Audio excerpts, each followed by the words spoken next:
welcome to Blonde Cards and Crafts. Let's make something together. Hello crafters, welcome to my craft room. If you're new here, welcome back if you're a subscriber. Today we are going to be using the Love from Lizi August 2023 card kit. It's called Live, Love, Laugh. This card is going to be a circle spinner or puzzle card, and it's inspired by Made in Windsor Lab. She is a fantastic card maker. If you haven't seen her stuff, she's on YouTube a good while now, and she does inspire some of my makes, but this one, I know there's a lot of these puzzle spinning cards out on YouTube, but I found I saw her cards and that's what's really inspired this, but there are lots of other card makers doing this style. You can find the measurements for this card and all the pieces I'm going to use in the description down below. Down there, there'll also be links to the Love from Lizi subscription as well as products to use. And most of the products I use are Love from Lizi products. I will be using some other products from my stash as well.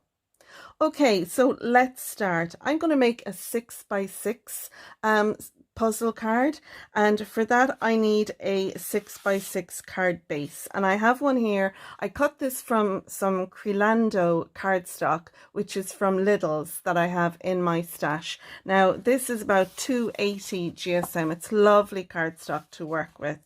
So this piece measures 12 by 6. I've scored it at 6 inches. That's given me my 6x6 card base. You can have this as a side opening card or a top opening card. My preference is always side opening. I find it has less tendency to splay open. So that's the base.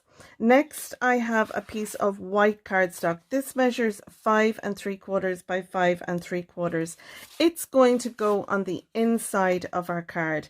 It'll give us somewhere to stamp our message and write a message to the recipient. I'm going to embellish this using some of the stamps that we got in our kit, a beautiful stamp set that Lizi designed, and I'm also going to stamp a sentiment inside, and this sentiment is going to be from my stash, but we'll get to that later.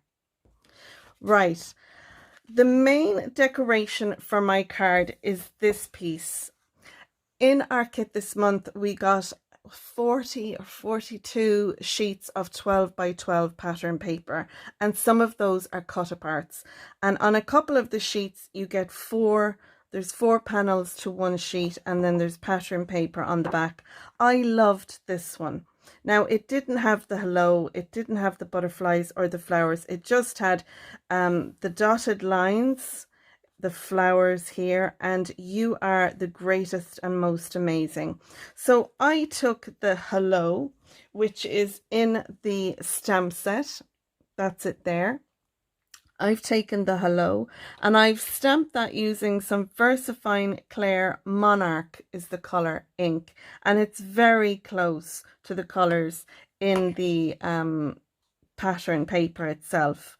I've also used that to stamp these 4 flowers, and you can see the little flower there. We get 2 of them. They're mirror imaged. Actually, it's there, and where's the other one? Yeah, that's the other one. I doubted myself there for a minute. So there's the mirror image of them there as well, so you can use whichever one you like. I used one for this and for this, and this one then I used for that and that flower. This here is this heart shape over here. I hope you can see all right. It's a very dull day today here, so I have most of my lights on. So that's that, and then finally the butterfly just down here, I used that then to embellish the front. The color I used for that was VersaFine Claire Golden Meadow. So they're the 2 inks that I used on that, and I'll use these on the inside of my card as well. So this is going to be our front panel. It'll sit on the front of the card like so. But what I want to do is die cut out this round piece and have that as my puzzle. These will spin around and you can jumble them up, and when the recipient gets them, they then have to, you know, spin it around so that it's in the right orientation to give the sentiment. I have got a stamp set in my stash and it has Spin Me, so I'll probably stamp Spin Me somewhere along there so the recipient will know. Or you can stamp it on the inside. You know, you could put PS Spin Me and make up my puzzle or something like that if you didn't want to put it on the outside. Okay, so now these are the stamps that I took and used on the front, so I'm going to move those out of the way and we'll use them for stamping the inside. The important part now is our dies, and you need some circle dies, whatever you have in your stash will work. I have these ones here.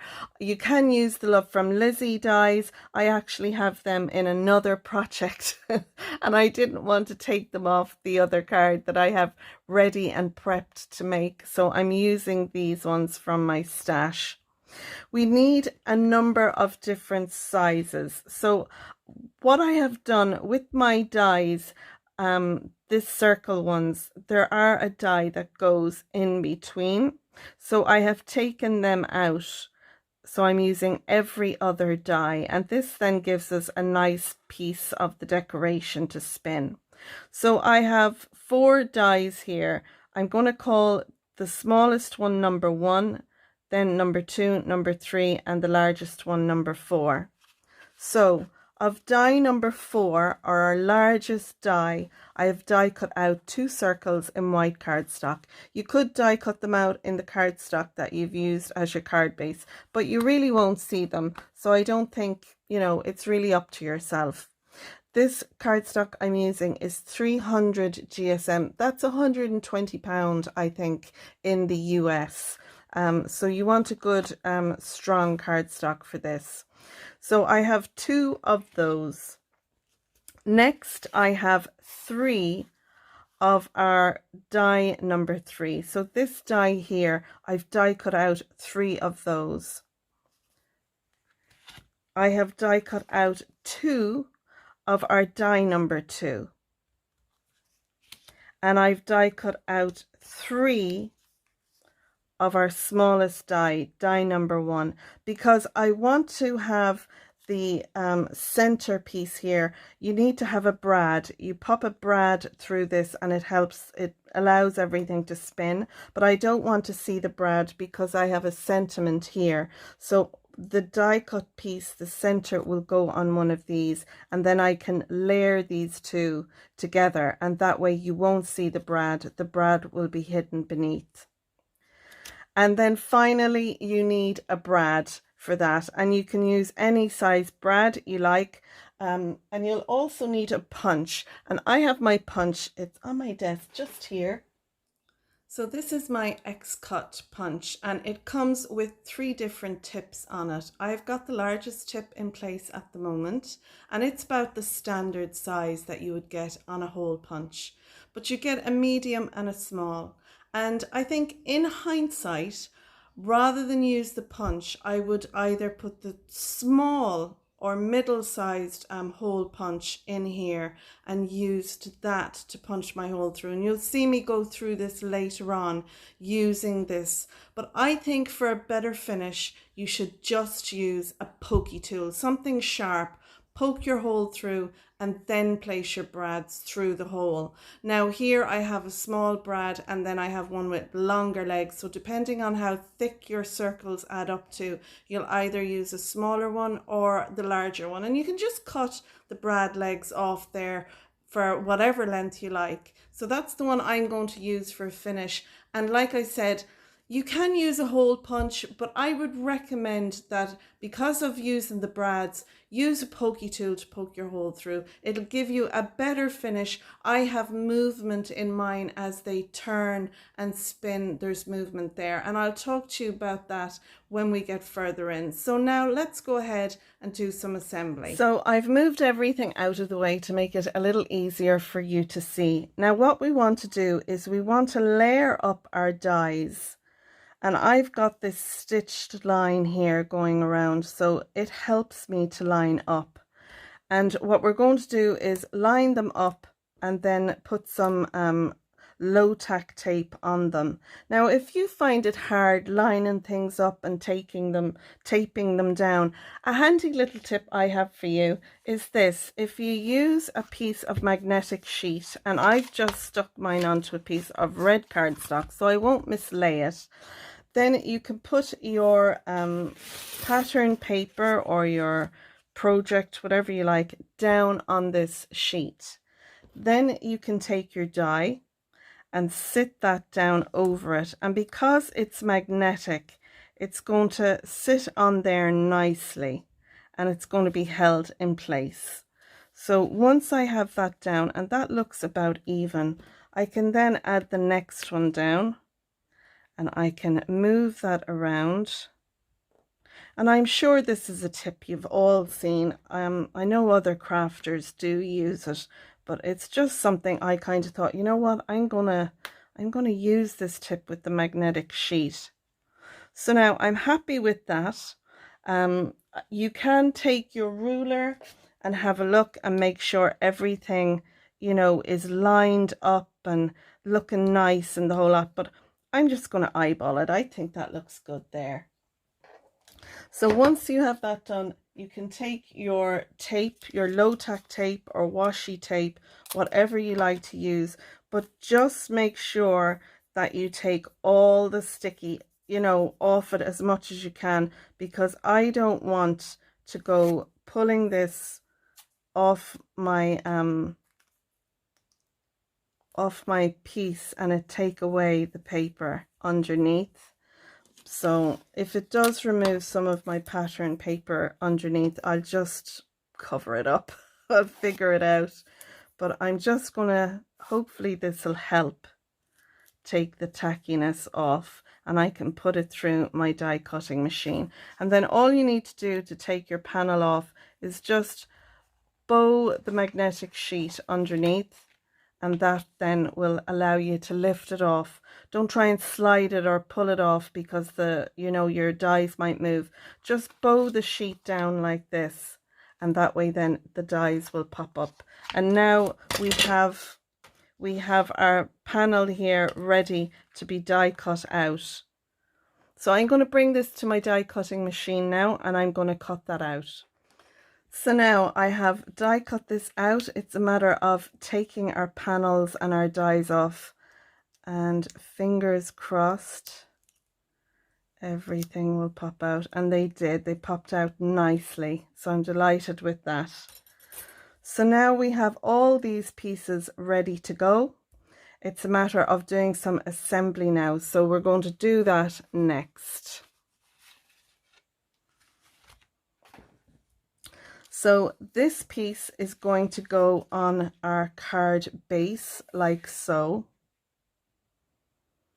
and we'll glue that flat down. Then what we want to do is take each of our rings and glue them down onto a matching die cut that we have. So this one will go on here, this one will go on here, this one will go on here,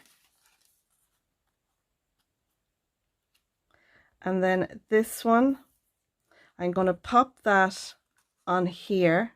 I'm going to glue this together because it gives the paper a bit of strength. And then we have these extra ones. So I'm going to glue these down, and then I'm going to come back to you with what we need to do next. So you can see here I have just popped my little puzzle pieces in to the circle, I need to check and make sure that it's the right way around, so that when I put it into my card, it's facing the right way. I don't want to go and put this panel down and find out, oh, I have it in the wrong way. So yeah, that goes there, that goes there. Then we have our hello, and that is there. So I know now this is the orientation that I want my pattern paper to be in.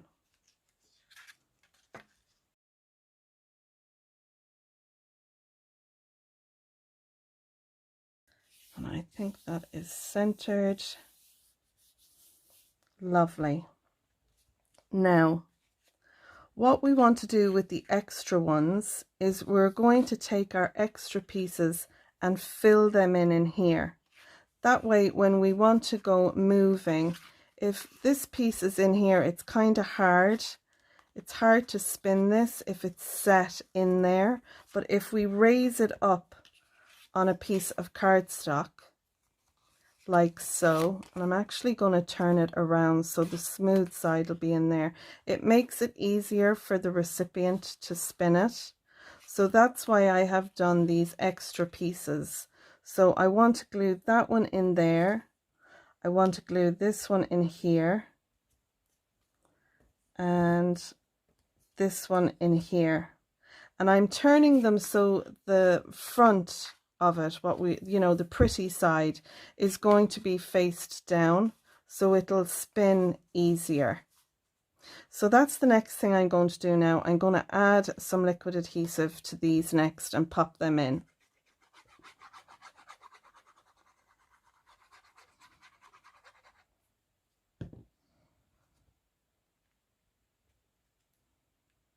And you want to make sure that none of your glue oozes out.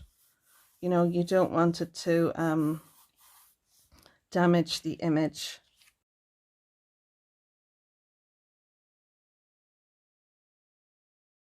So now what we're going to do is this piece, we're going to use this as our topper piece. So if you can imagine, this piece here is this piece. I don't want my brad to show through on the top, so I'm going to have that here. My brad will go through. I'll put some foam around that, and then I can stick this piece onto the top of it. So it'll all become clear now as we're going along.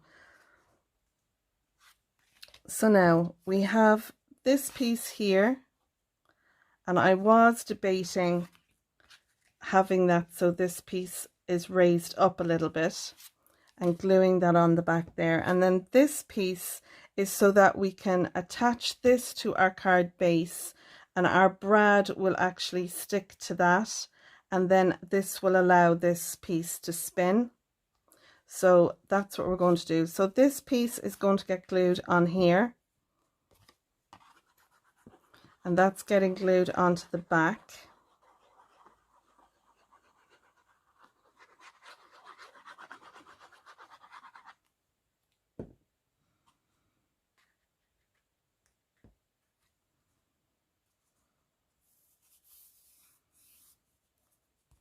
Lovely.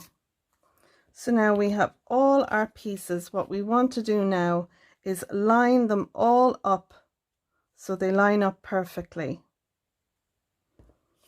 because we're going to now punch our hole into the center. So you want to make sure these all line up. And that piece will go on there. So once you have all your pieces, you want to find your center point here and then punch through the whole lot. So here I'm marking the center of my smallest die cut. Now I would recommend that you die cut out a light piece of paper and fold it so you get the center point, but be sure of your center point. I didn't use some washi tape here, but like I have on the screen, use some washi tape to hold these all into place. That way then it'll be easier to poke your hole through the center and through all the layers. I use the punch and it goes about 2/3 of the way through. Like I said, I use the larger hole punch. I should have gone for the smaller hole punch, but in fact I would recommend that you use a pokey tool and poke a hole straight through, and then add your brad, push the brad through. So here you can see I'm using the punch. This is the point you need to use your pokey tool to poke your hole through. Once you have your hole poked through the whole lot, including the white piece that's there to my left, I forgot to add that to it, but I will do that shortly.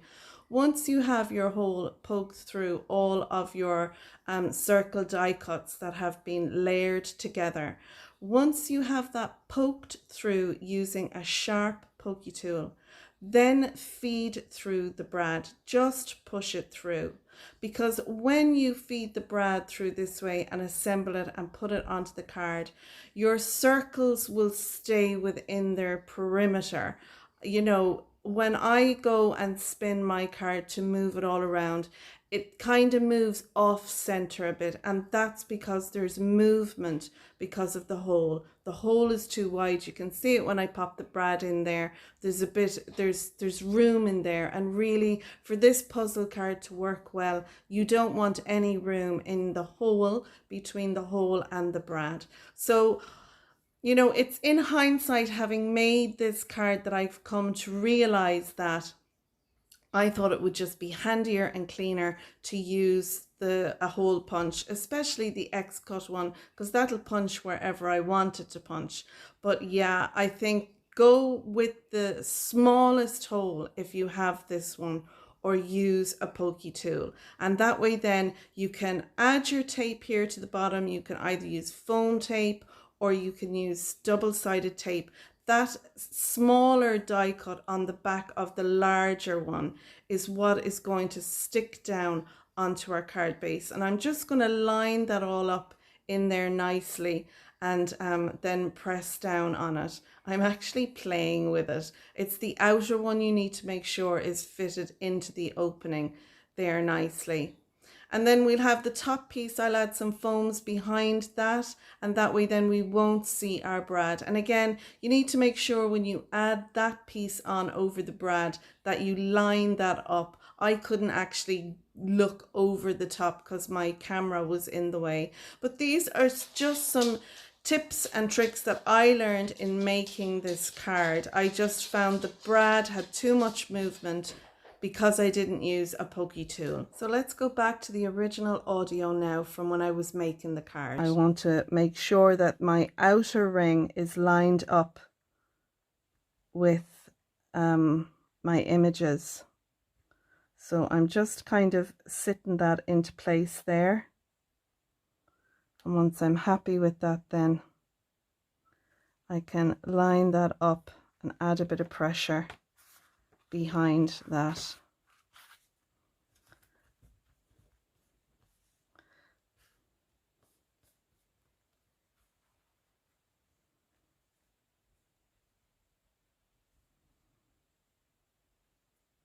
So now I want to add this little piece on here, and to do that, because of the brad head, I'm going to add some foam underneath. And in our kit, Lizzie gave us some little foam squares, so I'm going to use those on this.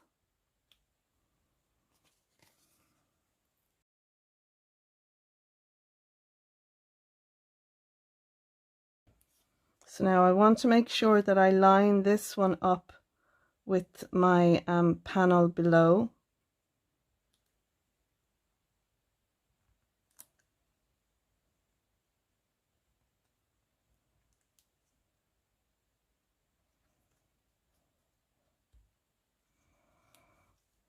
And then that spins around. Oh, I love it. I think it's great. I love that it spins lovely and easily. Yeah, brilliant. Such a clever design. So we can line these all up. Line our hello And then you are the greatest and most amazing. Isn't that fabulous? I love that. There's a little bit of leeway from my hole that I punched. I think I could have used the smaller hole from my brad so that it's not moving around so much. But you know what? This is a piece of cardstock, and you know, it's just the thrill of actually having something that you can maneuver around like that. I think is just brilliant. So it doesn't have to be perfect, it just has to be good enough.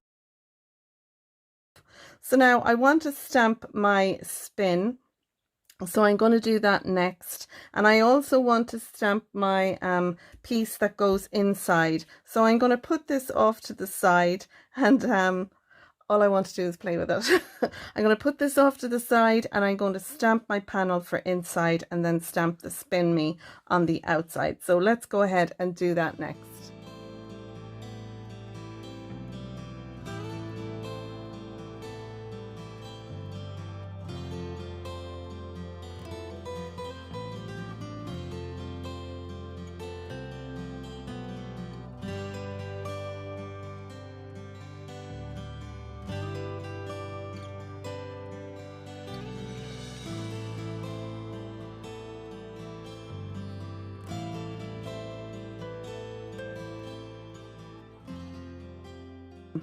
I'm going to use the purple, I think, rather than the yellow. So I'm going to, and this is from my stash, this Spin Me sentiment. So I'll just pop that there, in for a penny, in for a pound. Lovely. Love it. So now all we need to do is add our panel to the inside, and I'm going to do that using my Kalal glue. So I'm going to do that next. So there we go. That is our spinning puzzle card using the August 2023 Love from Lizi card kit called Live, Love, Laugh. I really love the inside. If you don't have the stamps that I used, then you can just choose whatever you have in your stash and embellish it with the stamps that came on the stamp sheet in the kit. I love how this looks. This is a simple puzzle card because of the cut apart that we've used. So you can make this as hard or as easy as you like. And all we need to do is just line up our pieces, and you know, there we go. Everything just lines up beautifully. And I hope the recipient will enjoy this. I'm going to put this into an envelope so it's all jumbled up, so the recipient then will have to spin it around to get it, you know, to have it then read the message. But I love it. I think it's a brilliant thing. Whoever came up with the idea, fair play. Like I said, I watched Handmade in Windsor Lab. I know Sam Calcott from Mixed Up Crafts also has a tutorial, and there's probably loads more on the internet. This is my version. I hope you enjoyed it. If you have, you might give it a thumbs up. If you're a subscriber, thanks for subscribing. And if not, you might click on the subscribe button and ding the bell. A little bit of cardstock there. What else? Oh yeah, if you make this card, do share it with us on the Love from Lizi Facebook group, as well as my Facebook group, which is called Your Cards and Crafts. And yeah, all the links are down below to Lizi's website, the products I used. So that's it. I'm going to leave it there now, and I'll leave you with some images of the card. I hope you enjoyed this video, and until next time, I'll see you soon with another make. So that's it. Thanks a million, and bye for now. Bye bye.